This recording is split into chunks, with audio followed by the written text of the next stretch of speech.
The boredom of normalcy and the numbness of mediocrity stiffens your passions. I was so sick of myself. I was so bored in my life, man. Tired of being mediocre. I was mediocre because I wasn't doing the things to be exceptional. I was losing my mind, man.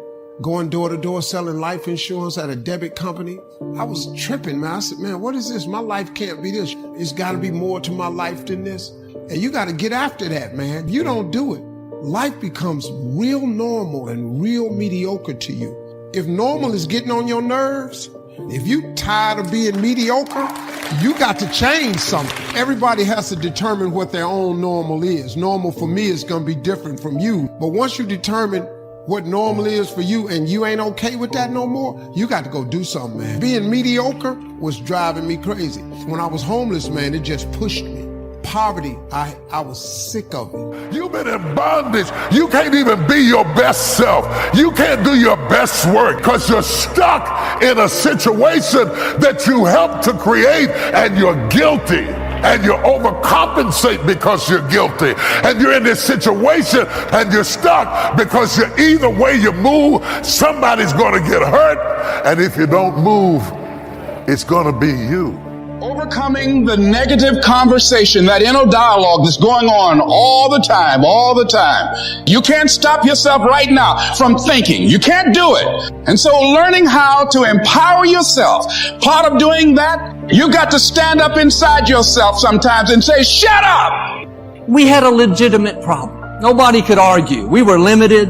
We couldn't find any more space. I was tempted to live stressed, live worried. But I've learned the problem doesn't come by itself. There is promotion in the problem. If you'll stay in faith, trust when it doesn't make sense, believe when you don't see a way, thank God when there's no sign of things changing, then you'll see what God was up to. 6 months later, a friend called.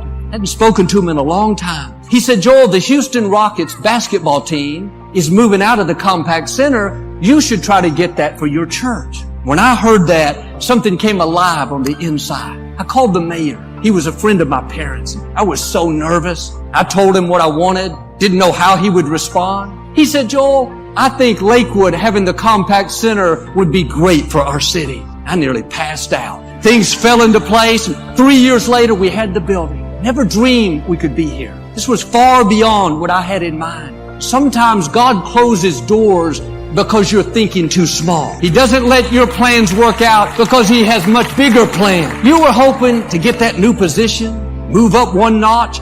God is about to catapult you ahead. You're believing to feel a little bit better. God's going to heal you completely. You're hoping your child will just stay out of trouble. God's going to use him to do great things, to leave His mark. And don't be discouraged because you're still in the problem. Things aren't improving. Doors are closing. People aren't changing. Those lies will start whispering. It's never going to get better. You'll never get well.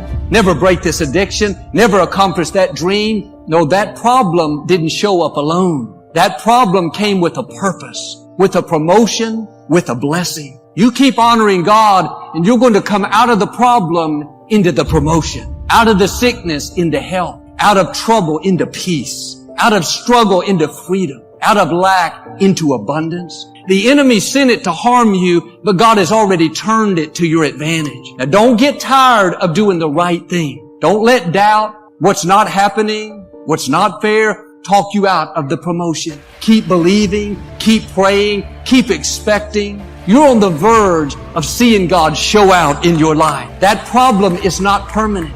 The problem is a sign that promotion is coming. You're about to see breakthroughs, restoration, dreams coming to pass, divine connections. God said in Psalm 50, trust me in times of trouble, and I will rescue you, and you will give me glory. He didn't say, trust me, and I'll keep you from trouble. Trust me, and you won't have any difficulties. He said, trust me when you're in trouble. Trust me when things don't make sense. Trust me when the medical report is not good. Trust me when a loved one doesn't make it. If you'll trust Him, God says, I will rescue you and you will give me glory. God is not going to leave you in trouble, leave you in heartache, leave you in dysfunction. That is not how your story ends. Don't believe the lies that say it's permanent. God sees what you're going through, and He's about to rescue you. He's about to turn things around. Chains that have held you back are being broken. Difficulties that look like they'll never improve. You're about to see a suddenly, a breakthrough, a healing, a promotion. It's going to be unusual, uncommon. You couldn't make it happen. You will know it's the hand of God. When my mother was diagnosed with terminal cancer in 1981, she was in a time of great trouble. She had a big problem, but in that trouble, she chose to trust God. She believed that He could restore health back into her. Instead of being depressed, worrying all day, she would go through the house quoting scriptures. Father, thank you that the number of my days you will fulfill, that I will live and not die and declare the works of the Lord. Against all odds, with no medical treatment available, God rescued her from that trouble. He made a way where we didn't see a way. For the last 40 years, she's been giving God glory. That big problem came with a big promotion. Her story of healing has helped people around the world. She's 88 years old now, still praying for people every week. The enemy would have been smarter to leave her alone, but God will make the enemy pay. What was meant for your harm, He'll turn it to your advantage. It says He will rescue you and you will give Him great glory. The reason you'll give Him glory is because when He brings you out, it will be better than you've ever imagined. I wanted to buy property to build a new auditorium. God gave us an auditorium that was already built on the busiest freeway in our city. You may be facing a problem today. My encouragement is that problem didn't come alone. There is promotion attached to it. God has the final say. Trust Him. Not to just make it through, not just survive, but have a new perspective. Father, I know this problem means I'm about to see a new level of my destiny. Lord, I believe, I trust you in this time of trouble. See, I would have never seen the compact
center without those doors closing. You could say the compact center was attached to a problem. My mother would have never impacted so many people without that challenge in her health. David would have never become king without Goliath. Who knows where that problem is leading you? You've had some closed doors. Things haven't worked out. Who knows what doors God is about to open? You have some giants facing a sickness, setback in your business. A person walked out of your life. Who knows what kind of favor, blessings, fulfillment is headed your way? The setback is a setup for God to show out in your life. Now trust Him in the trouble.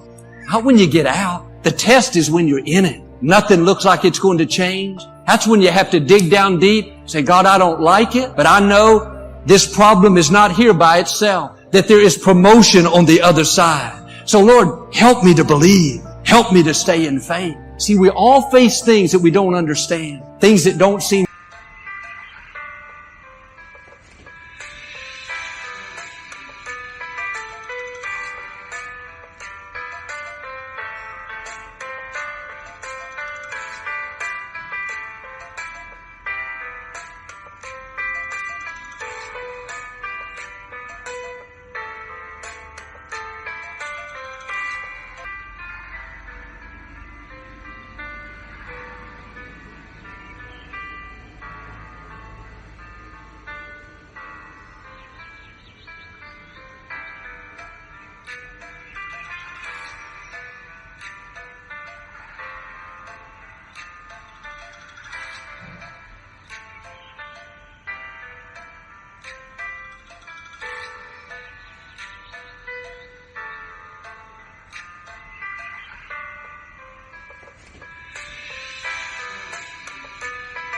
fair. But I've learned God will not mismanage your life. He will not allow hardships and bad breaks that don't have any purpose. He's not just sitting back thinking, oh man, can't believe that happened to you. Too bad. He's ordering your steps. Nothing happens without His permission. He's promised that all things will work together for your good. Sure, there are things we don't understand, things that don't make sense. I can't explain it, but I can tell you, if you'll stay in faith, not get bitter, just keep doing the right thing, over time, you'll see it all come together. The scripture puts it this way: since the Lord is directing our steps, why do we try to figure out everything that happens along the way? There will be plenty of things that happen that don't make sense. If you try to figure it out, you'll get confused, discouraged. Put it in God's hands.